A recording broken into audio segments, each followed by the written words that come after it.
نارنیا کی مہمات میں خوش آمدید۔ ہم پڑھ رہے ہیں آخری جنگ، اور آج ہم اس کا 12واں باب پڑھیں گے۔ استبل کے دروازے میں سے۔ جل کو ابھی سفید چٹان پر پہنچ جانا چاہیے تھا، لیکن لڑائی دیکھنے کے جوش میں اس کو وہ حکم یاد نہیں رہا تھا۔ ابھی یاد آ گیا۔ وہ مڑ کر بھاگنے لگی اور ذرا سی دوسروں سے پہلے وہاں آئی۔ نتیجے میں لمحے بھر کے لیے سب کے پیٹھ دشمن کی طرف تھے۔ جیسے وہ چٹان پر پہنچے وہ مڑ کر دیکھنے لگے اور ان کو بہت خوفناک منظر دکھائی دیا۔ ایک کیلورمینی جس کے ہاتھ میں کچھ تھا استبل کے دروازے کی طرف بھاگ رہا تھا۔ جیسے وہ آگ سے گزرا اس کی شکل نظر آئی، اور جو اس کے ہاتھ میں تھا نظر آ گیا، وہ یوسٹس تھا۔ ٹیرین اور زیور ایک دم اس کو بچانے چل پڑے، لیکن کیلورمینی ان کے مقابلے میں دروازے کے بہت نزدیک تھا۔ اس سے پہلے کہ وہ آدھا راستہ طے کرتے، اس فوجی نے یوسٹس کو اندر پھینک دیا اور اس کے پیچھے دروازہ بند کیا۔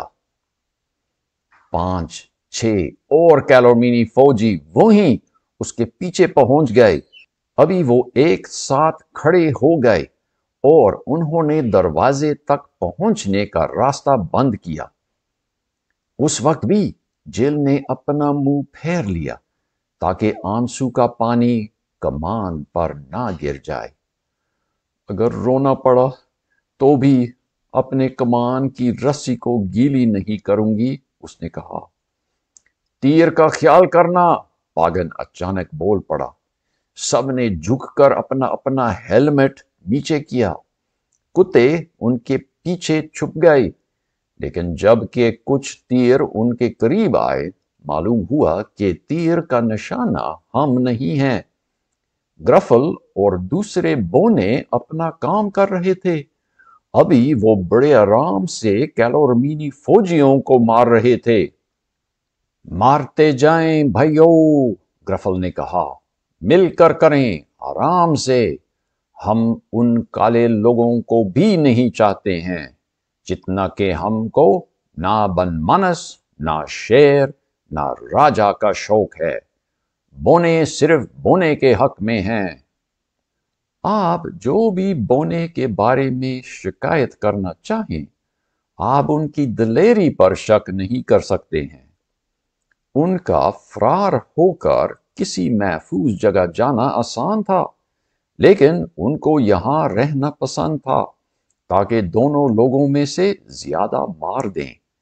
وہ اس وقت ہی رکتے تھے جب دونوں ایک دوسرے کو خوب مار رہے تھے۔ وہ چاہتے تھے کہ نارنیا میں ہم ہی رہیں، لیکن انہوں نے اس کا خیال نہیں کیا تھا کہ جب کہ گھوڑے ننگے تھے، کیلورمینی فوجی بختر پہنے ہیں۔ اس کے علاوہ کیلورمینی فوج کا افسر تھا۔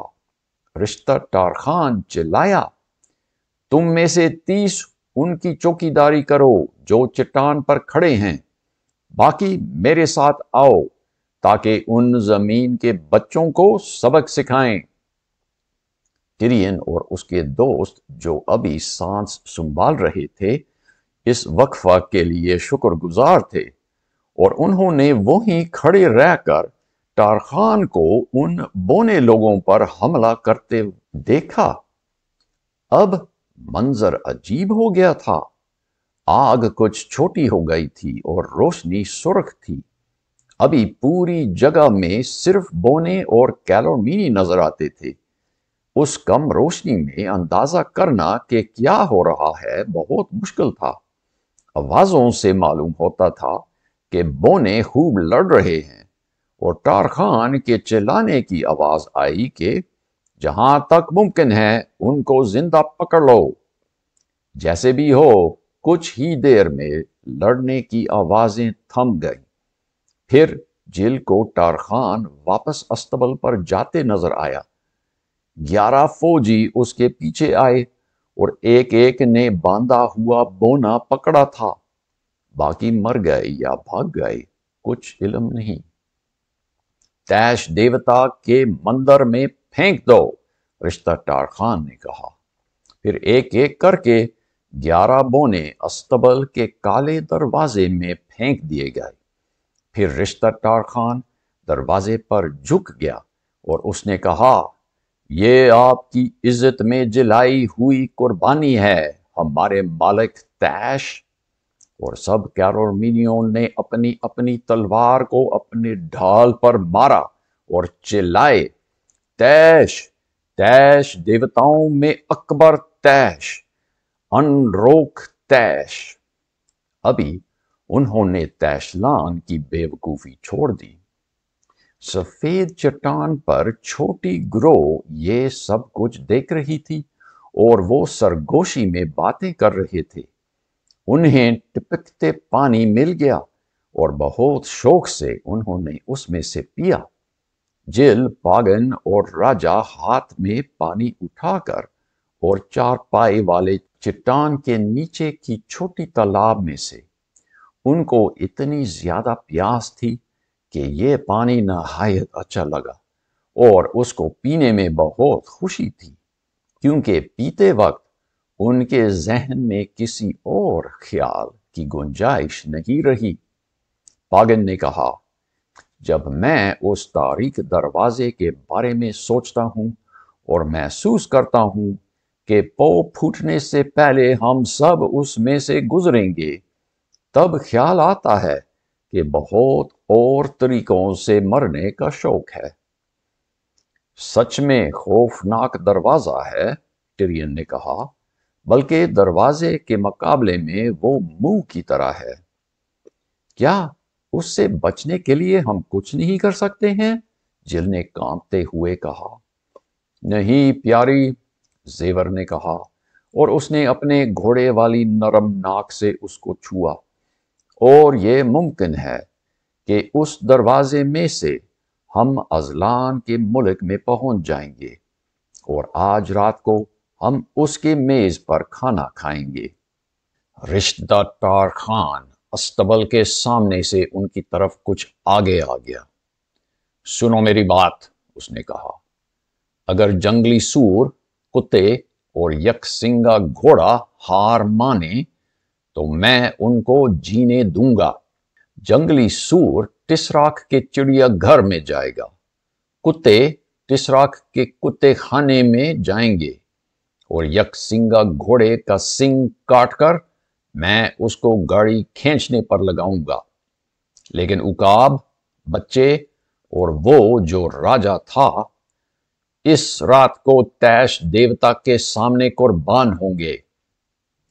جواب میں جانور گرجے۔ ٹھیک ہے میرے فوجی، تارخان نے کہا، جانوروں کو مارو اور 2 ٹانگ والوں کو زندہ پکڑ لو۔ اور اب نارنیا کے آخری بادشاہ کی آخری جنگ شروع ہو گئی۔ یہ جنگ بالکل امید سے خالی تھی، کیونکہ دشمن کے ہاتھ میں نیزے تھے۔ وہ کیلورمینی جو شروع سے بن مانس کے ساتھ تھے، ان کے نیزے نہیں تھے، کیونکہ وہ چھپ کر نارنیا میں آئے تھے یہ دکھاتے ہوئے کہ ہم امن پسند تاجر ہیں، اور ظاہر ہے کہ نیزہ چھپانا مشکل کام ہے۔ لیکن نئے فوجی بعد میں آئے تھے جب بن مانس ابھی زور پر تھا اور وہ کھلے آئے تھے۔ اس لڑائی میں نیزوں پر ہی جیت کا انحصار تھا۔ لمبے نیزے کے ساتھ آپ جنگلی سور یا یک سنگا گھوڑے کے نزدیک آئے بغیر اس کو مار سکتے ہیں۔ ابھی کیلورمینی فوجیوں نے نیزے نیچے کر کے سامنے آنا شروع کیا۔ پھر وہ نیزے ٹیرین کی گروہ کے بالکل نزدیک آئے۔ اگلے لمحے میں وہ سب اپنی اپنی زندگی بچانے میں لڑ پڑے۔ ایک لحاظ سے یہ اتنا برا بھی نہیں تھا۔ جب آپ اپنی پوری طاقت اور زور سے چھلانگ اور مار اور بچنے اور مڑنے کی حرکت میں ہوں تو پھر آپ کو خوف کھانے یا افسوس کرنے کی فرصت نہیں ہوتی۔ اب ٹیرین کو پورا معلوم تھا کہ وہ کسی اور کے حق میں کچھ بھی نہیں کر سکتا تھا۔ وہ سب کے سب ختم ہونے والے تھے۔ اس نے کچھ محسوس کیا کہ جنگلی سور گر گیا اور زیور اس کی دوسری طرف خوب لڑ رہا تھا۔ اس کی آنکھ کے کونے میں سے نظر آیا کہ کیلورمینی فوجی نے جیل کو بال سے پکڑ کر لے لیا ہے، لیکن اس کو ان باتوں کے خیال کرنے کی گنجائش نہیں رہی۔ اس کا واحد خیال یہ تھا کہ اس سے پہلے کہ مر جاؤں میں کتنے دشمن مار سکتا ہوں۔ اور ایک مشکل یہ تھی کہ وہ اس چٹان کے پاس رہ نہیں سکتا تھا۔ جب کوئی درجن دشمن کا سامنا کر رہا ہو، اس کو جہاں بھی موقع مل جائے وہاں جانا ہے۔ اس لیے کچھ ہی لمحوں میں وہ اپنی جگہ سے کافی دور ہٹ سکتا ہے۔ ٹیرین کو معلوم ہوا کہ میں اور زیادہ استبل کے نزدیک آ رہا ہوں۔ ابھی بھی اس کے ذہن میں کچھ خیال تھا کہ اس استبل سے دور رہنا ہے، لیکن اس کو وہ وجہ ابھی یاد نہیں آ رہی تھی، اور یاد بھی ہو تو کیا، وہ ابھی بے بس ہو گیا تھا۔ اور پھر اچانک سب کچھ واضح ہو گیا۔ ٹیرین ٹارخان سے ہی لڑ رہا تھا۔ آگ جو ابھی تھوڑی ہی تھی اس کے سامنے تھی۔ وہ ابھی استبل کے دروازے میں ہی لڑ رہا تھا، کیونکہ 2 کیلورمینیوں نے اس کو کھولا تھا تاکہ ایک دم سے بند کریں جب وہ اندر گیا۔ ابھی ٹیرین کو یاد آ گیا کہ جب سے لڑائی شروع ہوئی یہ لوگ مجھے استبل کی طرف لے جا رہے ہیں، اور یہ سوچتے ہوئے وہ پورے زور سے ٹارخان سے لڑ رہا تھا۔ اچانک ٹیرین کے ذہن میں ایک نیا خیال آیا۔ اس نے تلوار پھینک دی اور ٹارخان کی تلوار کے نیچے جھک کر اس نے دونوں ہاتھ سے اس کا کمر بند پکڑ لیا، اور پھر یہ چلاتے ہوئے وہ اس کو ساتھ لے کر استبل میں گھس گیا۔ تم بھی آؤ اور تیش سے ملو۔ دھماکہ ہوا، اس طرح جیسے جب بن مانس اندر پھینک دیا گیا تھا۔ ابھی شوائیں بہت زیادہ چمک گئیں اور زمین ہل گئی۔ کیلورمینی فوجی جو دروازے پر کھڑے تھے چیخنے لگے، تیش تیش، اور انہوں نے دروازہ بند کیا۔ اگر تیش ان کے کپتان کو چاہتا ہے تو وہ لے سکتا ہے، کم از کم وہ خود تیش سے ملنا نہیں چاہتے تھے۔ کچھ لمحوں تک ٹیرین کی سمجھ میں نہیں آیا کہ میں کہاں ہوں اور کون ہوں۔ پھر اس نے اپنے آپ کو سنبھالا اور وہ دیکھنے لگا۔ یہاں توقع سے کوسوں دور اندھیرا نہیں تھا، روشنی بہت تھی، اس لیے وہ پلکیں چپکنے لگا۔ وہ رشتہ ٹارخان کو دیکھنے جھونکا، لیکن رشتہ اس کی طرف نہیں دیکھ رہا تھا۔ رشتہ خوف سے چیخا اور اس نے اشارہ کیا، پھر وہ ہاتھ میں منہ چھپا کر سجدہ ریز زمین پر گر گیا۔ ٹیرین نے وہاں دیکھا جہاں اس نے اشارہ کیا تھا، تب اس کو سمجھ آ گیا۔ نہایت خوفناک ہستی ان کی طرف آ رہی تھی۔ یہ وہی تھا جو انہوں نے برج سے دیکھی تھی۔ وہ انسان سے بڑا تھا، اس کا سر گدھ کا تھا اور اس کے 4 بازو تھے۔ اس کی چونچ کھلی تھی اور اس کی آنکھیں شعلہ کی طرح چمک رہی تھیں۔ اس کی چونچ سے بری آواز نکل رہی تھی، تم نے مجھے نارنیا میں بلایا تھا، رشتہ ٹارخان، میں آیا ہوں، اب تم کیا کہتے ہو؟ لیکن رشتہ ڈار خان نے نہ اپنا سر اوپر کیا اور وہ بول نہیں سکتا تھا۔ وہ ایسے کانپ رہا تھا جیسے کہ تیز بخار کا مریض ہو۔ وہ جنگ کے وقت دلیر تھا، لیکن اس کی آدھی دلیری اس وقت نکل گئی تھی جب اس کو شک ہوا کہ کیا سچ میں تیش ہے بھی، اور ابھی اس شک کا دوسرا حصہ نکل گیا تھا۔ اچانک تیش دیوتا جس طرح کے مرغی کیڑا کھاتا ہے رشدہ پر جھک گیا اور اس کو پکڑ کر اس نے اپنے 4 بازوؤں میں سے 2 میں پکڑ لیا۔ پھر تیش نے سر ایک طرف کر کے ٹیرین کو سیدھا دیکھا۔ اس کو سر ایک طرف کرنا پڑا کیونکہ گدھ کی آنکھیں سامنے نہیں ہوتی ہیں۔ لیکن اچانک تیش کے پیچھے سے آرام دہ سمندر کی طرح کی آواز کہنے لگی، یہاں سے جاؤ بلا، اپنے شکار کو اپنی جگہ لے جاؤ، ازلان کے نام سے اور ازلان کے باپ سمندر پار کے شہنشاہ کے نام سے میں حکم دیتا ہوں۔ ہولناک مخلوق ڈار خان کو ساتھ لے کر غائب ہو گیا۔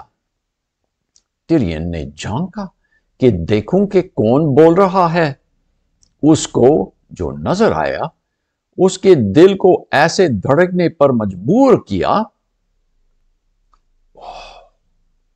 تیش دیوتا دیکھیے، ڈار خان کو اٹھا کے جا رہا ہے۔ کیسی خوفناک چیز!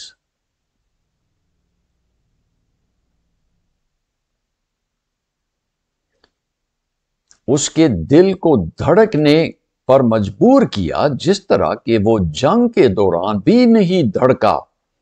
اس کے سامنے 7 لوگ کھڑے تھے جو راجے اور رانیاں تھیں۔ ایک ایک کے سر پر تاج تھا اور ان کا لباس نہایت نفیس اور چمکدار تھا۔ راجہ حضرات نے تلوار نکال کر سامنے رکھی تھی اور انہوں نے خوبصورت زنجیر سے بنی ہوئی قمیض پہنی ہوئی تھی۔ ٹیرین نے گھٹنے ٹیکے اور وہ کچھ کہنے والا تھا جب رانیوں میں سب سے چھوٹی ہنس پڑی۔ ٹیرین نے اس کے چہرے پر غور کیا اور حیران ہو کر دم بخود ہو گیا کیونکہ وہ اس کو جانتا تھا۔ وہ جل تھی، لیکن وہ اس طرح نہیں تھی جس طرح کے چند لمحے پہلے دیکھا تھا، یعنی منہ مٹھی اور آنسوؤں سے میلا اور پرانی قمیض پھٹی ہوئی۔ اب وہ بالکل تازہ اور خوش نظر آتی تھی جس طرح کہ ابھی نہا کے آئی ہو۔ شروع میں وہ اس کو کچھ بالغ بھی نظر آئی، لیکن پھر اس کو شک تھا کہ ایسا ہے کہ نہیں۔ پھر اس نے سب سے چھوٹے راجہ پر نظر کیا جو کہ یوسٹس تھا۔ وہ اسی طرح بدل گیا تھا جس طرح کہ جل بدل گئی تھی۔ اچانک ٹیرین کو شرم محسوس ہوئی کہ خون آلودہ اور جنگ کے گرد اور پسینے پسینے ہو کر اتنے خاص لوگوں کے سامنے پیش ہوا ہے۔ اگلے لمحے میں اس کو نظر آیا کہ ایسا نہیں ہے۔ ٹیرین خود تازہ اور صاف ہو گیا تھا اور بالکل اس موقع کے مطابق کے کپڑے پہنے تھا جس طرح کے کیر پاراویل کے بڑے بڑے ضیافتوں میں اس نے پہنا تھا۔ یاد رکھنا کہ نارنیا میں آپ کے خوبصورت اور خاص کپڑے کبھی پہننے میں تکلیف دہ نہیں ہوتے تھے۔ وہاں ان کو معلوم تھا کہ کپڑوں کو کیسے پہننا ہے کہ وہ دیکھنے میں بھی خوب لگے۔ وہاں قلف نہیں لگایا جاتا تھا، نہ تنگ کرنے والی لچکدار الاسٹک۔ جناب، جل آگے آ کر بہت خوبصورت طریقے سے جھک گئی اور اس نے کہا، مجھے آپ کو شہنشاہ پیٹر اور نارنیا کے دیگر شاہی لوگوں سے تعارف کرانے دیجیے۔ دیکھیے کون کون ہے، یہاں جل اور یہاں ٹیرین۔ ٹیرین کو بتانے کی کوئی ضرورت نہیں تھی کہ بادشاہ پیٹر کون سا ہے، کیونکہ اس نے اس خواب میں اس کو اچھی طرح دیکھا تھا، جبکہ وہ اب حقیقت میں اور زیادہ شریف اور نیک نظر آتا تھا۔ ٹیرین آگے جھکا اور اس نے پیٹر کا ہاتھ چوما۔ شہنشاہ جی، اس نے کہا، آپ کو سلام۔ اور شہنشاہ پیٹر نے اس کو کھڑا کر دیا اور اس کو شاہی طریقے سے دونوں گال پر چوما۔ پھر وہ اس کو سب سے بڑی رانی کے پاس لے آئی۔ وہ بڑی نظر آتی تھی، لیکن اس کے بال سفید نہیں تھے، نہ اس کے جلد میں کوئی جھڑی تھی۔ اور اس نے کہا، جناب، یہ خاتون پالی ہے، جو نارنیا کے پہلے دن آئی تھی، جب ازلان نے درخت اگایا اور جانوروں کو بولنے کی توفیق دی۔ پھر اس کے ساتھ میں جو آدمی تھا اور جس کی سنہری داڑھی اس کے سینے پر بچھی ہوئی تھی اور جس کا چہرہ دانائی سے بھرا نظر آتا تھا، اور یہ پیٹر نے کہا، ڈگری صاحب ہے، جو اس دن خاتون پالی کے ساتھ تھا، اور یہ میرا بھائی راجہ ایڈمنڈ اور ہماری بہن رانی لوسی۔ جناب، ٹیرین نے سب کو سلام کرنے کے بعد کہا، اگر میں نے ٹھیک سے پڑھا تو ایک اور ہونا چاہیے تھا۔ کیا آپ کے دو بہنیں نہیں ہیں؟ رانی سوزن کہاں ہیں؟ جی ہاں، یوسٹس نے کہا، اور جب بھی نارنیا کے بارے میں بات چیت کرنے کے لیے بلایا، وہ کہا کرتی ہے کہ تم لوگوں کی یادداشت بہت خوب ہے۔ ان بچوں والے کھیلوں کو اب بھی یاد کرنا کیسی بات۔ افسوس سوزن پر، جل نے کہا، اس کو کوئی اور شوق نہیں سوائے کہ لپسٹک اور میک اپ اور کپڑے اور دعوت میں جانے کے۔ وہ شروع سے ہی بہت زیادہ بالغ تھی۔ بالغ؟ خاتون پالی نے کہا، کاش وہ حقیقت میں بالغ ہوتی۔ اسکول کے دنوں میں وہ ہمیشہ بڑی ہونا چاہتی تھی، اور اب وہ اس کم عمر میں رہنے کی کوشش میں لگی ہے۔ اس کا شوق ہے کہ دوڑتے دوڑتے اس عمر میں پہنچ جائیں جو سب سے بے وقوفی والی عمر ہے، اور باقی زندگی اس ہی میں رک جائیں۔ ابھی اس کے بارے میں ہم بات نہیں کریں گے، پیٹر نے کہا۔ دیکھیں ذرا وہ پھلدار درخت، آئیں اور ان میں سے کھائیں۔ پھر پہلی بار ٹیرین نے چاروں طرف جھانکا اور اس کو یہ مہم کتنی عجیب لگی۔